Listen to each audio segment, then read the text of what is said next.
was right here where the 9-year-old boy was sitting when police say he fell into the water while fishing. 911 was called immediately, but thanks to a quick-thinking bystander, he was saved before the paramedics even showed up. Police say 60% of pedestrian accidents happen when people don't use the crosswalk. That's why they advise use the sign, be smart, and stay in your lane. Parents may think that a firework such as this sparkler would be a safer alternative. However, caution still should be taken when using one. One sparkler alone can exceed temperatures over 1,000 degrees, which could cause serious burns. It doesn't matter what you choose to do for National Get Outdoors Day, as long as you get outdoors and have fun. Carmen Frazier, 47 ABC. Chances are you're doing it right now. According to the Digital Future Report, the average American spends nearly 24 hours a week online. That's more than twice the number in 2000. So people went from, on average, being online about 8 hours a week when it was computers at home, to now suddenly having laptops and devices that are always on, are always within reach. Shannon Wilson Murray is a licensed social worker in Baltimore County. She specializes in addiction and says she started to see the problem 10 years ago when smartphones and social media became so popular.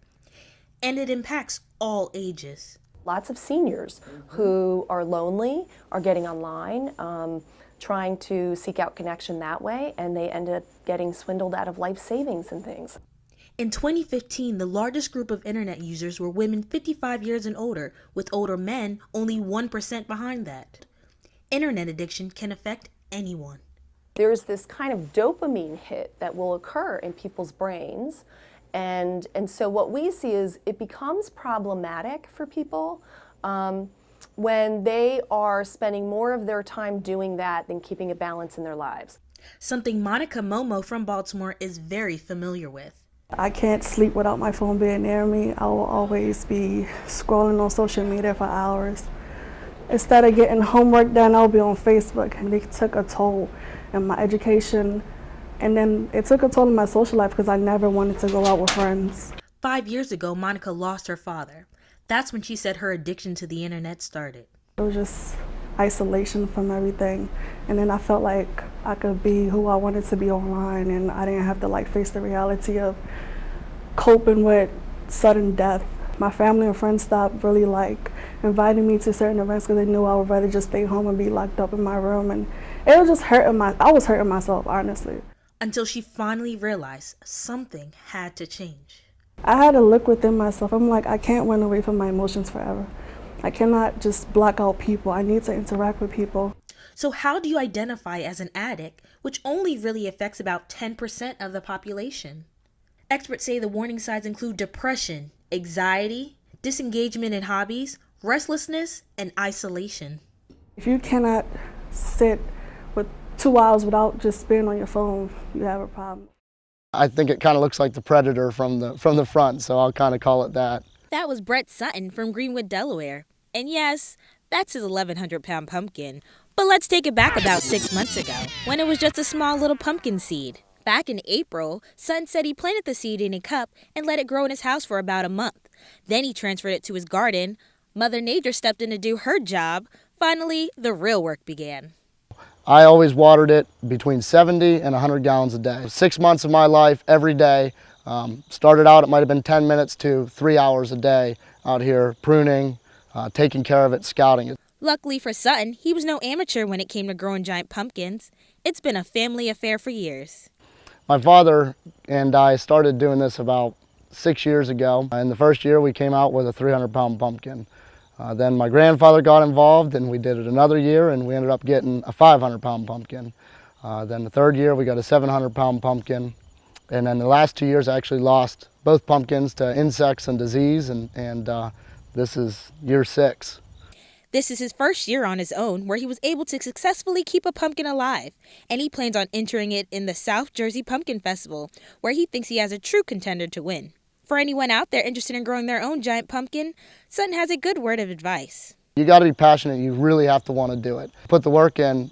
We have no ceiling, and anybody can do this. Carmen Frazier, 47 ABC. We're ecstatic. It's been such a long time coming. It was an emotional moment at a groundbreaking Thursday for Denton Mayor Abby McNinch and residents alike as they finally got to see a near 2-decade plan in motion. The holdup, McNinch says, is trying to get all their funds lined up. Caroline County is the only county in Maryland without a visitor center, and McNinch feels Denton is the perfect spot to fill that empty void. We have a lot to offer in this county, but it's underutilized, under-recognized because we've got no central location to share the information, and it goes beyond Denton. This scene may look bare now, but in less than 2 weeks, construction begins on Caroline County's first visitor center. Set to be built on the east side of the Choptank River will stand the Coors Park Visitor and Heritage Center. The hopes for the $2.1 million project is to generate a tourist-friendly environment while inviting more small businesses to join the community. Maryland Governor Larry Hogan was at the groundbreaking for the center. He says once in office, he made it his goal to see projects like this one through. When I was first elected governor, they told me about this project that had been stalled out forever, and we said we were going to push it and try to make it happen right away, and with the help of a lot of great folks here in Denton and in Caroline County, we're finally going to make it happen. We're told construction should be completed by late fall of next year. Carmen Frazier, 47 ABC. We were woke up, I heard some noises and came out, and the house was already engulfed in flames. Robin Shank and her family say they were the ones who called 911 early Sunday morning when they woke up to see flames spewing out from the middle of their neighbor's trailer. Once on scene, firefighters say they discovered one person inside the trailer who did not survive. Authorities have not released the identity of the victim.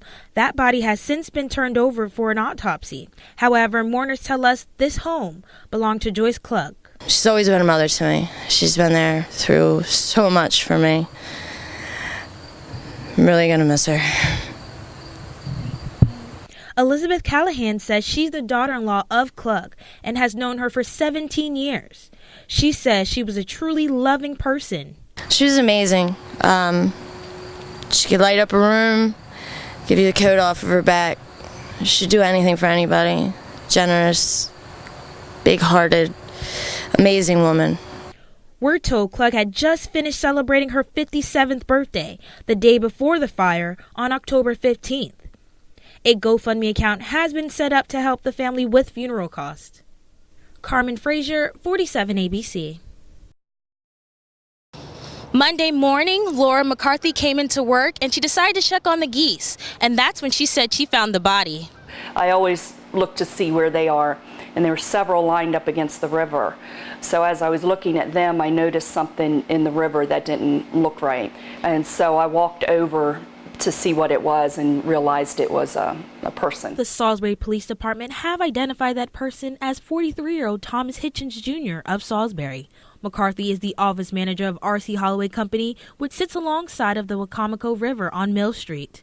It was around 8 a.m. when McCarthy stumbled upon Hitchenson's body face down. When I walked up and noticed it was looked like a shirt, and then I could see the bottom of tennis shoes. McCarthy ran inside and told the owner of R.C. Holloway.